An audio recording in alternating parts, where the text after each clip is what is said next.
The call came on a Tuesday afternoon. I was in my small art studio, covered in clay, trying to shape a new vase on the wheel. My hands were slick with water and earth, and the phone buzzed insistently against the wooden stool. I almost didn't answer. But some faint pull of intuition, made me wipe my hands on my apron and pick up. "Is this Amelia Clark?" a formal, male voice asked. "Yes, speaking," I said, my voice still distracted by the rhythm of the wheel. "My name is Robert Pendleton. I'm an attorney representing the estate of your former husband, Charles Clark." The wheel kept spinning, but my world stopped. Charles. I hadn't heard that name in over 2 years, not since the divorce papers were finalized. Our split had been brutal. He was a wealthy, powerful real estate developer, and I was the artist wife who no longer fit the image of the life he wanted. He'd traded me in for a younger, glossier model, a 25-year-old publicist named Sasha, before the ink was even dry on our divorce decree. "I'm sorry, what is this regarding?" I asked, my voice now cautious. There was a pause on the other end of the line, a beat of practiced solemnity. "I'm sorry to inform you that Mr. Clark passed away 3 days ago. A sudden heart attack." I sank onto the stool, the clay on my hands suddenly feeling cold. Charles was dead. The man I'd been married to for 15 years. The man who had told me I was boring, that my pottery was a quaint hobby, and that my presence was holding him back from the truly great life he was destined for. He was gone. A hollow feeling, not quite grief, but the shock of a final, irrevocable ending, settled in my chest. I see," I managed to whisper. "Thank you for telling me." "There's another matter," Mr. Pendleton continued, his tone shifting from sympathetic to strictly business. "As per Mr. Clark's last will and testament, executed 6 months ago, you are named as a beneficiary. The reading of the will is scheduled for Friday at 10 a.m. at my offices. Your presence is requested." He gave me the address and hung up. I sat there for a long time, the half-formed vase collapsing into a useless lump of mud on the wheel. Charles had left me something in his will? After everything? After he'd fought me for every penny in the divorce, after he'd hidden assets and belittled my contributions to our marriage? It made no sense. It had to be some final, cruel joke. A token gesture to assuage his guilt from beyond the grave. The law offices of Pendleton and Shaw were everything Charles would have approved of, cold, modern, and intimidatingly expensive. The chairs were sleek leather, the art was abstract and severe, and the air smelled of lemon polish and old money. I dressed simply in a black dress I'd owned for years, feeling like a ghost from a past life. I wasn't surprised to see Sasha there, perched on the edge of a chair like a glossy vulture. She was dressed head to toe in designer black, her face a mask of perfectly composed grief. She didn't look at me. Charles's brother, David, a quieter, kinder version of my ex-husband, gave me a small, sympathetic nod from across the room. Robert Pendleton sat at the head of a polished mahogany table, a single document in a clear plastic folder in front of him. He cleared his throat. "We are here today to execute the last will and testament of Charles Edward Clark," he began. He read through the formalities, then got to the bequests. A generous trust fund was established for his and Sasha's 1-year-old son. David received a substantial sum. There were donations to his alma mater. Then, he came to me. He adjusted his glasses. "To my former wife, Amelia Clark, I leave the sum of $100. In the accompanying letter, Mr. Clark wrote, and I quote, 'This is more than she ever contributed to our marriage. Let her buy some better clay.'" The air left the room.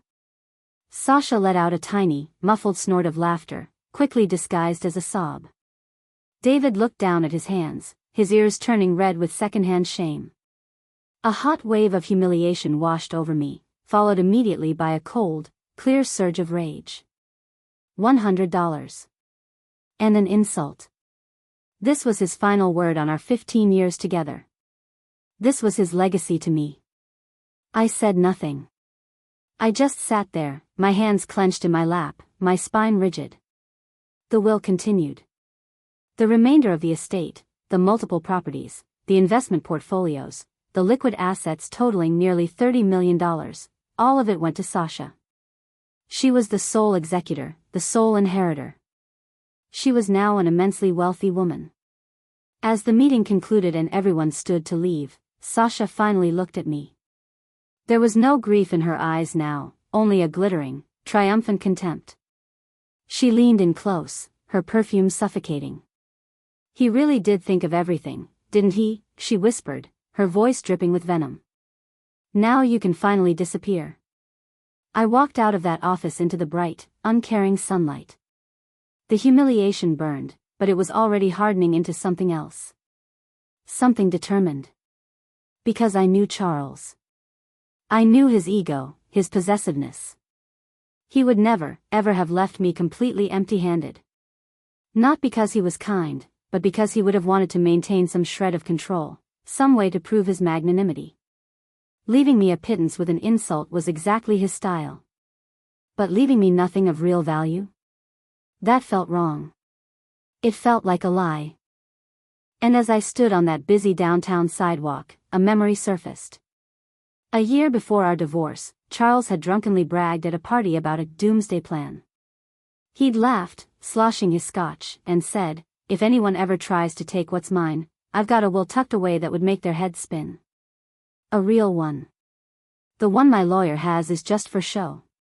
Everyone had laughed it off as Charles being dramatic. But what if he wasn't? What if the will we just heard was the for show version? What if the real one was still out there? I turned and looked back at the imposing glass tower that housed Pendleton's office. The fight was supposed to be over. But Charles, even in death, had thrown the first punch. And I was not about to disappear. The rage carried me all the way home, a hot, sharp fuel that kept the humiliation at bay. But as I stepped back into my small, quiet cottage, the anger began to cool and harden into a daunting question: what could I possibly do? I was a potter, not a lawyer. I had modest savings, enough for my simple life, but nothing that could fund a legal war against a $30 million estate. Charles had won. He had orchestrated his final, brutal victory from beyond the grave. For 2 days, I moved through my life in a fog. I tried to work, but my hands felt clumsy and disconnected from the clay. The vase I had been working on when I got the call was still a ruined lump, and I couldn't bring myself to reclaim it. It felt like a symbol of everything Charles had ever thought of me, a messy, failed project. On the 3rd day, as I was listlessly sorting through the mail, a different memory surfaced, this one more specific. It was from the last year of our marriage, when the cracks were becoming chasms. Charles had been in a foul mood, raging about a business partner he suspected of cheating him. "They think they're so clever," he'd snarled, storming into his home office. "But I keep my own records. I've got a key they don't know about. Everyone has a hiding place, Amelia. Even me." At the time, I'd assumed he was talking about a safe or a secret bank account. But the phrase, "a key they don't know about," echoed in my mind now. It was an odd choice of words. That evening, fueled by a desperate, fragile hope, I dragged a dusty cardboard box out from the back of my own closet. It was labeled Charles's office, filled with the impersonal detritus I'd packed up after he moved out: expensive pens, a corporate award, a leather-bound daily planner from a year he'd never used. I dumped it out on my living room floor, the contents scattering across the worn rug. There, nestled among the junk, was a small, unremarkable metal lockbox. I'd seen it 100 times on his desk, assumed it held paper clips or staples. It was locked, and I had no key. I shook it. Something rattled inside softly, but it wasn't the sound of stationery. This was it. His hiding place. But it was useless to me. Frustrated, I was about to shove it back in the box when I noticed the daily planner. It was a beautiful, useless thing, a gift from a client. On a whim, I flipped it open. Tucked into the inner pocket of the cover was a single, small, brass key. My heart hammered against my ribs. It felt too easy, too much like a movie. With trembling hands, I picked up the lockbox and inserted the key. It turned with a smooth, satisfying click. I lifted the lid. Inside, there was no cash, no jewelry. Just a single, slim USB drive, black and anonymous. I plugged it into my laptop, my pulse roaring in my ears. The drive contained only one file, a PDF labeled simply, Last_Testament. I opened it. The document was a will. Dated just 2 weeks before the one read by Pendleton. This one was starkly different. It was shorter, less formal, and written with a chilling clarity. It left Sasha a generous $2 million trust, to provide for my son and ensure she does not want. It left his brother David $5 million.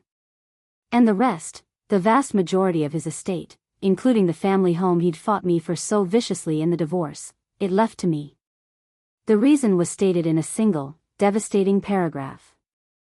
I, Charles Edward Clark, being of sound mind, do hereby declare this to be my final will, revoking all others. I have come to understand that my wife, Sasha, has been unfaithful and that the paternity of the child she carries is not certain. Furthermore, the will prepared by my attorney, Robert Pendleton, was drafted under her direct influence and against my true wishes. I leave my estate to my first wife, Amelia Clark, the only person who ever loved me without an agenda, and the only one I trust to see my legacy handled with integrity. I read it again. And again. The room tilted around me. Sasha's son might not be his. Pendleton was complicit. Charles, in his final days, had known he was being betrayed and had tried to set things right. He had reached for me, the wife he'd discarded, as his only lifeline to the truth. This changed everything. This wasn't just about a cruel joke anymore. This was about fraud. This was about a forged will and a conspiracy to steal an estate. The official will was a lie. But I had the truth, right here on a cheap USB drive. The problem was, a PDF I'd found in a lockbox wouldn't stand up in court for a second. It could have been created by anyone, at any time. It was my word, a scorned ex-wife, against that of a respected attorney and a grieving, now wealthy widow. I held a nuclear weapon, but I had no launch codes. I had the truth, but no way to prove it. Charles had given me the key, but the lock was still firmly in place. The fight was just beginning, and it was a fight I had no idea how to win. But for the first time since that phone call, I felt a flicker of something other than despair. I felt purpose. Charles had, in his own twisted way, asked for my help. And I was going to give it to him. I spent the next 48 hours in a state of frantic, clandestine research. My small cottage became a war room, the kitchen table buried under printouts about probate law, forgery, and the standards of evidence for challenging a will. The more I read, the more daunting the path became. To overturn a will prepared by a reputable attorney, I would need undeniable proof. A PDF on a USB drive was not evidence, it was a fantasy. I needed a lawyer, a pit bull who wasn't afraid of a fight against a powerful firm. But my savings couldn't cover a retainer for that kind of legal muscle. I was trapped in a classic catch-22. I needed money to prove I was entitled to money. In the quiet desperation of the third night, another fragment of memory, the third piece of this terrible puzzle, clicked into place. It was from a conversation Charles and I had years ago, during a happier time. We were talking about trust, and he'd said, with uncharacteristic vulnerability, "Everyone lies, Amelia. Even me. But if you ever need to know the absolute truth about something I've done, ask Eleanor. She's the only one who ever truly held me accountable." Eleanor Shaw. His first wife, the woman he'd been married to for a brief, tumultuous period in his 20s, long before me.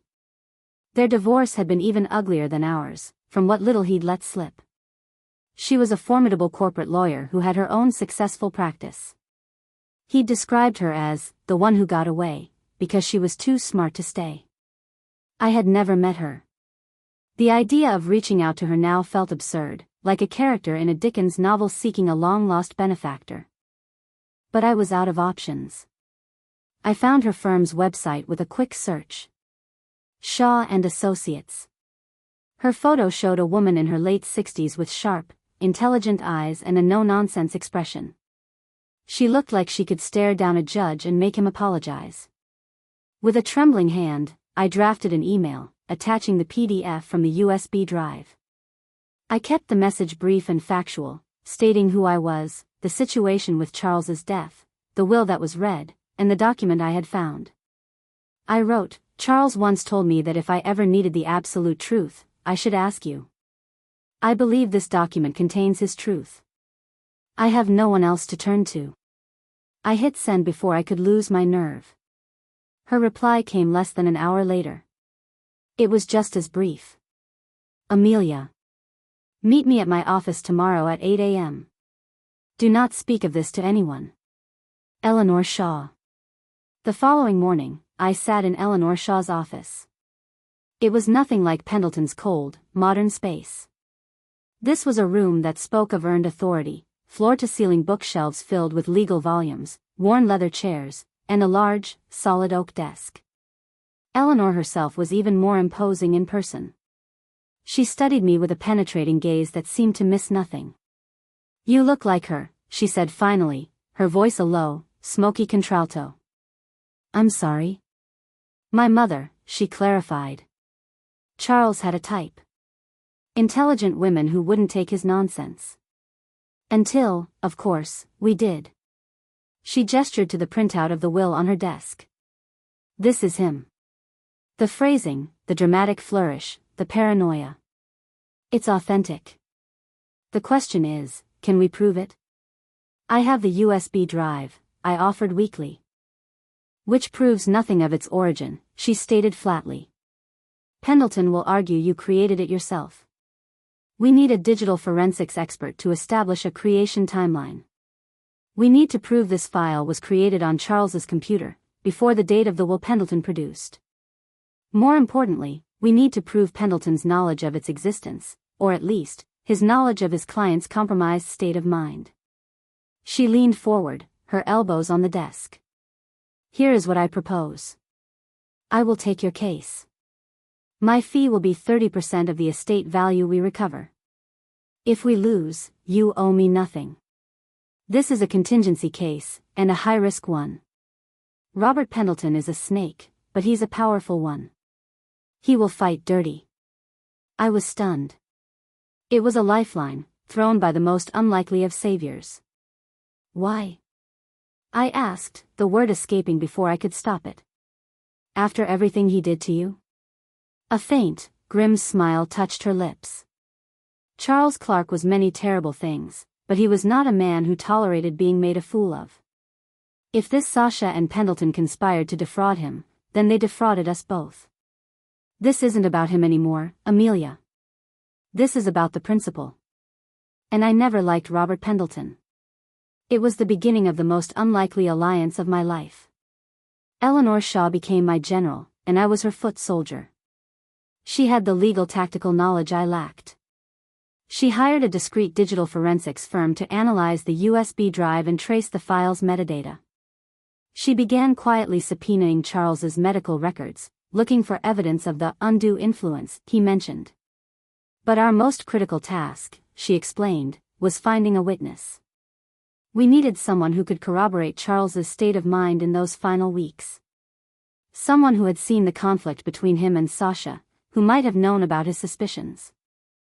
"The household staff," Eleanor said, her eyes gleaming with strategic clarity. "The nanny, the housekeeper. They see everything.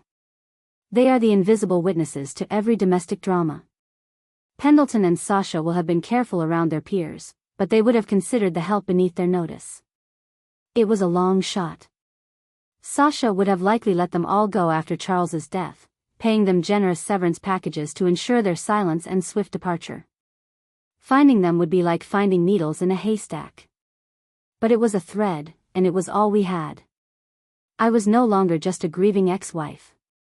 I was a detective, a partner in a legal war, and with Eleanor Shaw by my side, for the first time, I allowed myself to believe that we might actually win. Eleanor's strategy was a masterclass in quiet, relentless pressure. While the digital forensics team worked in the background, she filed a formal, startlingly bold motion with the probate court, a caveat against the will, officially contesting its validity based on evidence of forgery and undue influence. The motion was light on specific evidence, a necessary chess move, Eleanor explained, to avoid showing our hand too early, but heavy on implication. It was a public declaration of war, and it sent a shockwave through Charles's privileged circle. The response from Pendleton was swift and brutal. He filed a countersuit, accusing me of frivolous litigation and extortion, claiming I was a bitter ex-wife trying to profit from a grieving widow and her infant son. The media, always hungry for a scandal involving old money, pounced. Overnight, I went from an anonymous potter to a headline, "Gold Digger ex-wife grave robbing dead husband's estate." The vilification was terrifying. I started getting hateful messages online. My quiet neighborhood felt less safe. The pressure was immense, a constant, crushing weight on my chest. There were moments, late at night, when I wanted to drop the whole thing, to retreat back into my simple, anonymous life. But then I would remember the cold triumph in Sasha's eyes and the insulting clink of that theoretical $100. And I would think of Eleanor, who was risking her own reputation on my word. Our break came from an unexpected source, the nanny. Her name was Maria Flores, and she had been let go by Sasha the day after Charles's funeral with a generous 6-month severance and a sternly worded non-disclosure agreement. Finding her had been a painstaking process of cross-referencing old payroll records Eleanor had subpoenaed with social media profiles. We discovered she had moved back to her family in a small town several states away. Eleanor didn't call. She believed in the power of a face-to-face confrontation, the inability to hang up a phone. We drove for 5 hours, the landscape shifting from city sprawl to rolling countryside. My hands were slick with sweat on the steering wheel. What if she refused to talk? What if the severance and the NDA were enough to buy her silence? Maria Flores lived in a modest, well-kept house on a quiet street.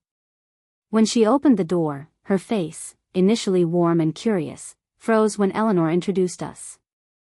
"I cannot speak with you," she said immediately, her accent soft but her voice firm.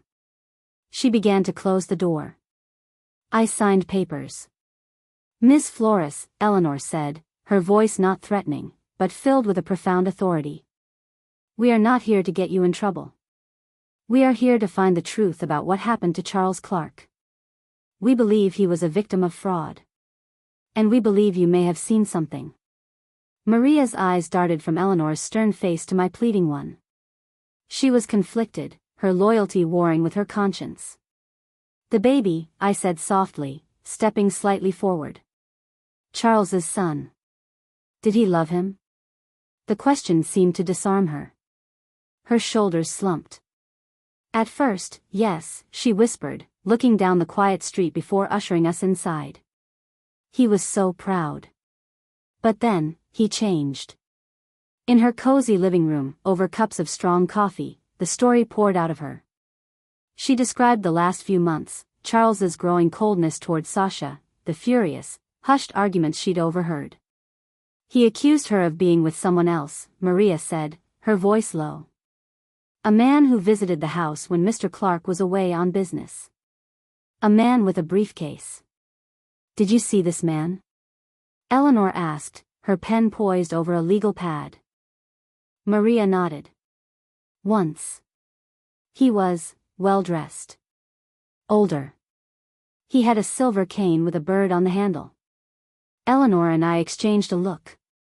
A silver cane. Robert Pendleton, I remembered from our one meeting, used a sleek, silver-topped cane, a result of an old polo injury. He had been in their home, privately, while Charles was away. "The last week," Maria continued, her voice dropping to a near whisper. "Mr. Clark, he was different. Angry, but also, sad. He called me into his study. He told me that if anything ever happened to him, I should take care of the baby, because the baby was innocent. He said, 'The world is full of liars, Maria. Remember that.' 2 days later, he was dead." It was a circumstantial story, but a powerful one. It painted a picture of a man who knew he was being betrayed, who feared for his life, and who was trying, in his own clumsy way, to set a moral compass for those he left behind. It corroborated the essence of the USB will. As we stood to leave, Maria looked at me, her eyes filled with a sudden, deep empathy. "He talked about you, sometimes," she said.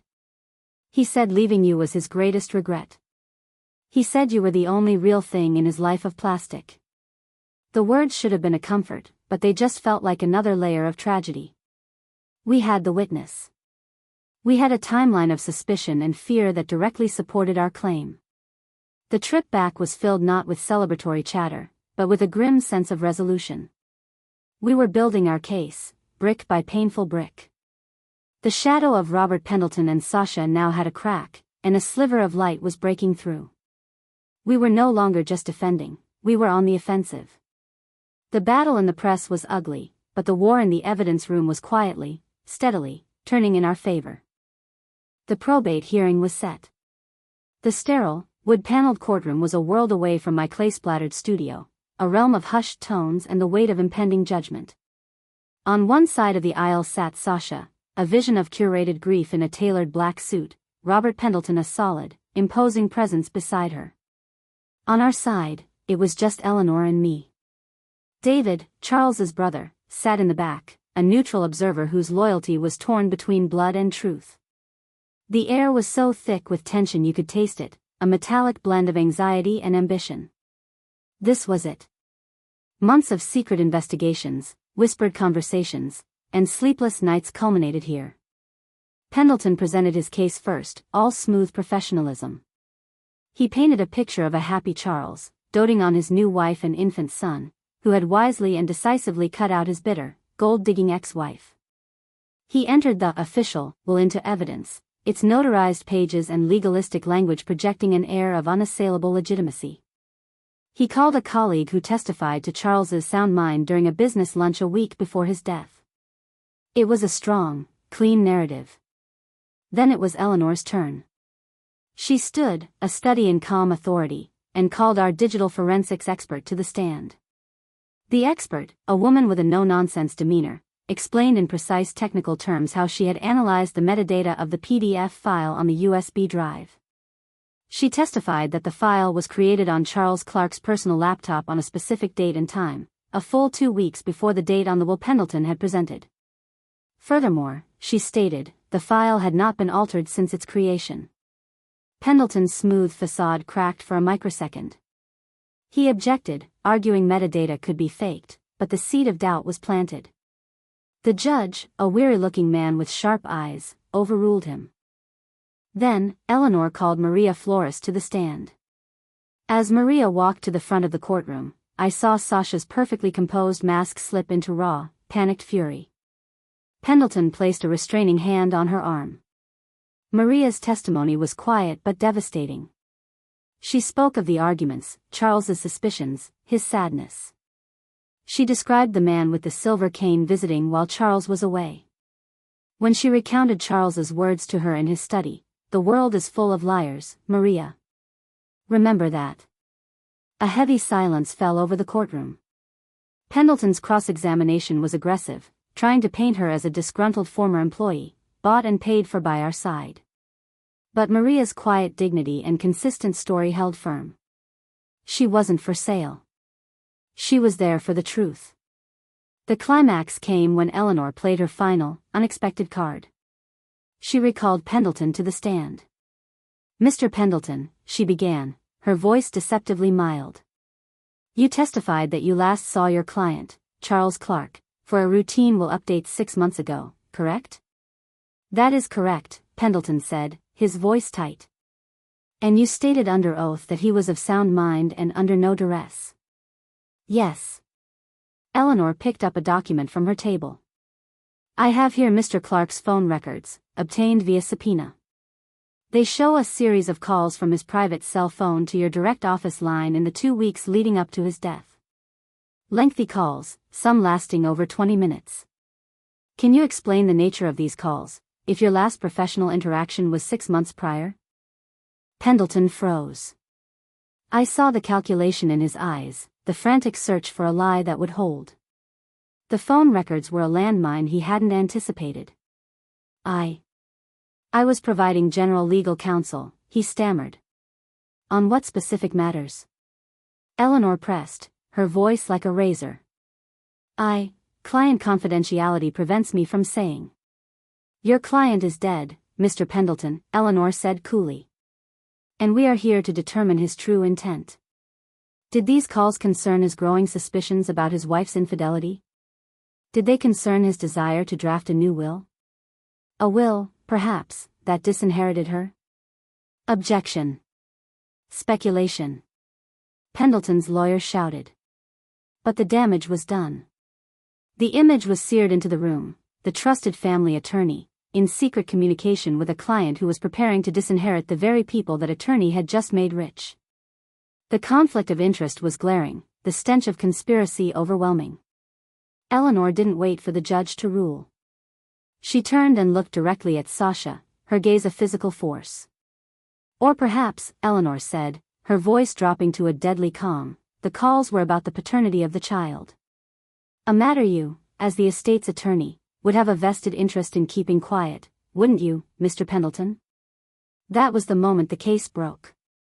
Pendleton, under the weight of his own lies and the exposed phone records, simply refused to answer, invoking his Fifth Amendment right against self-incrimination.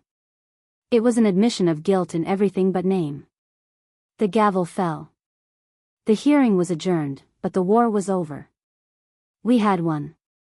The forged will was invalidated. In the stunned silence of the courtroom, I looked at Sasha. The triumph was gone, replaced by a pale, terrified emptiness. She had lost it all. And Robert Pendleton wasn't just a defeated lawyer, he was a man facing the very real possibility of disbarment and criminal charges. I felt no joy, only a vast, hollow exhaustion. Charles's truth had finally been heard. The liars had been exposed. But as I walked out of the courtroom, the weight of the millions I had just inherited felt infinitely heavier than $100 ever could. The victory in the courtroom was a seismic event, but the aftershocks were just beginning. The legal ruling was one thing, the transfer of a $30 million estate was another, a colossal undertaking mired in paperwork, appraisals, and the grim business of untangling a life. Eleanor Shaw became my shield, handling the aggressive pushback from Pendleton's firm and the frantic, last-ditch lawsuits filed by Sasha, all of which were swiftly dismissed. The media narrative did a complete and savage flip. I was no longer the grave-robbing ex-wife, but the wronged woman who beat the system. Headlines praised my quiet determination and Eleanor's legal brilliance. Sasha and Pendleton were eviscerated in the press, their photos splashed across tabloids with words like fraud and betrayal stamped over them. I gave no interviews.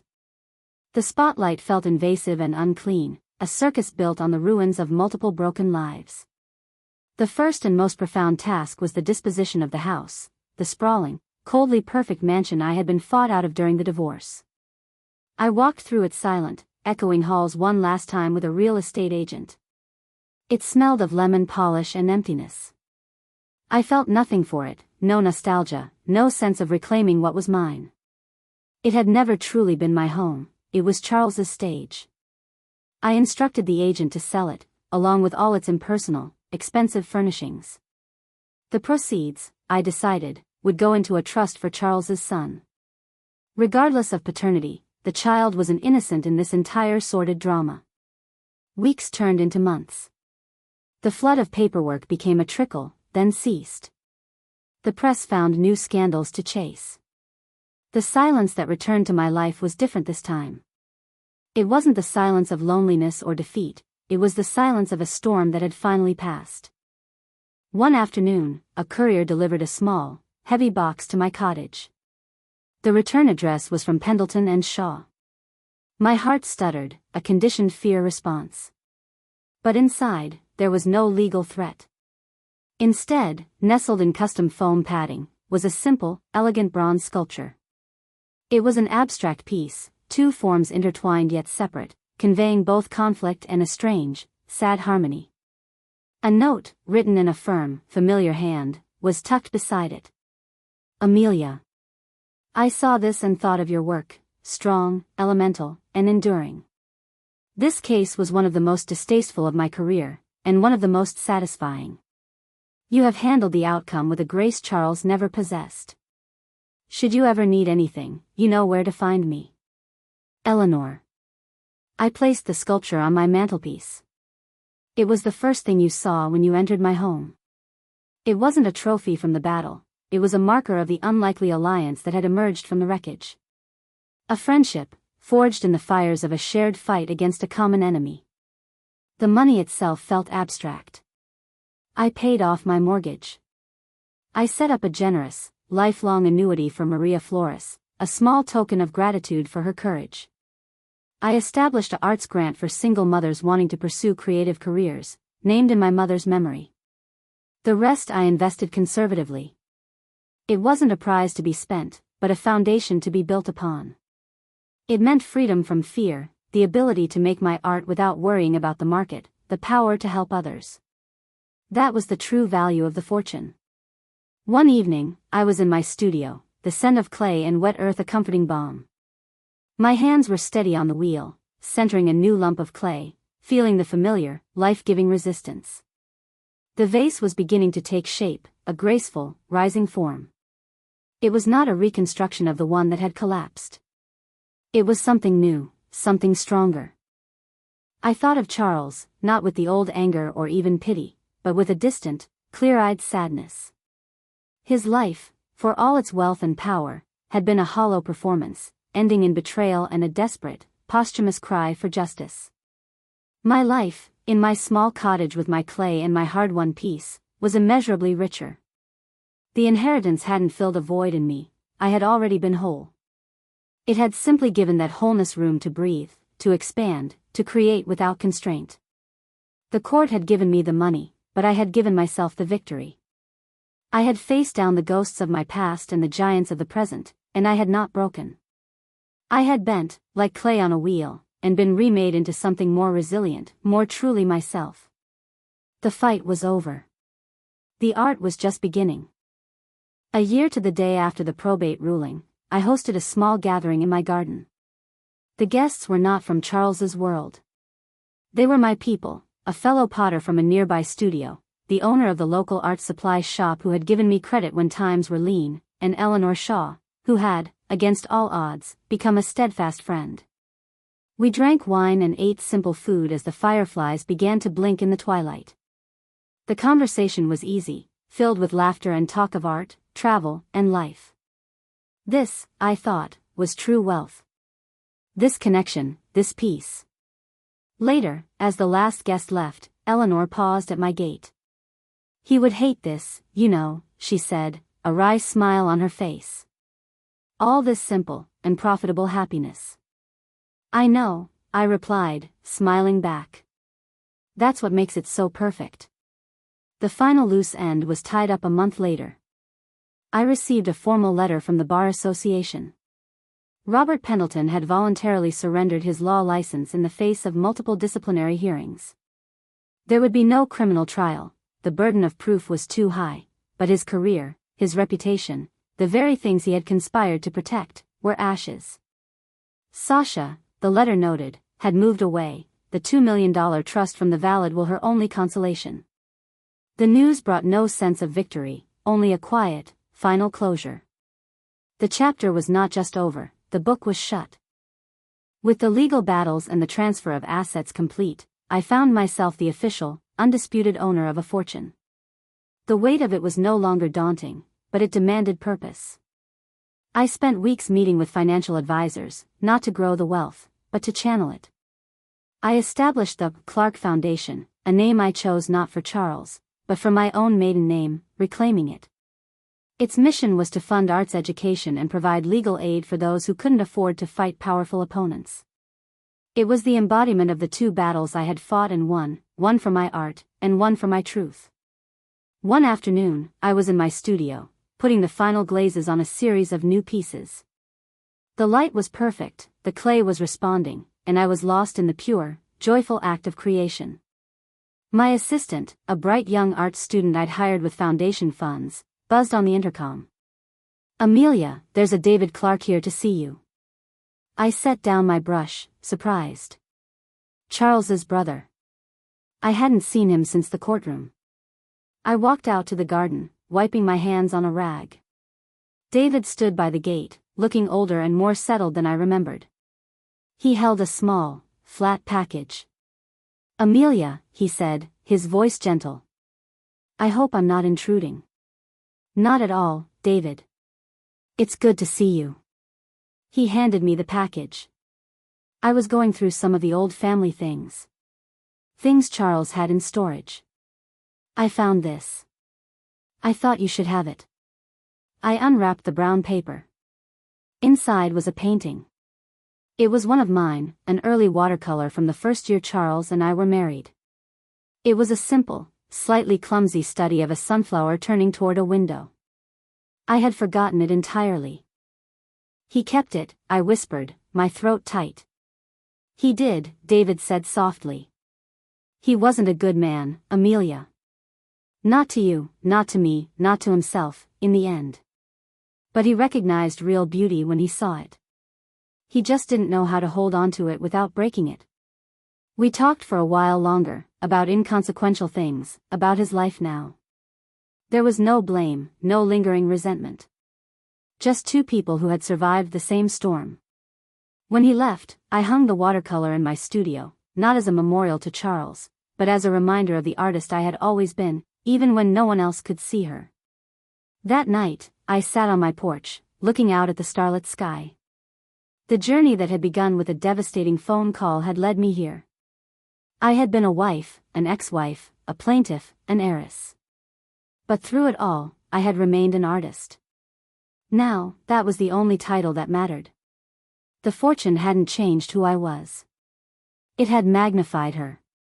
It had given my voice a platform, my compassion resources, and my art a freedom it had never known.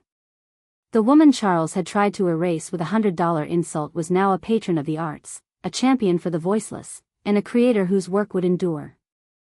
I thought of the last line of the will on the USB drive, the one that had started it all, the only person who ever loved me without an agenda. He had been right. And in the end, that agendaless love, for my art, for the truth, for a life of integrity, had proven to be the most powerful force of all. It had toppled his corrupt legacy and built a new one in its place. A legacy of creation, not destruction. Of light, not lies.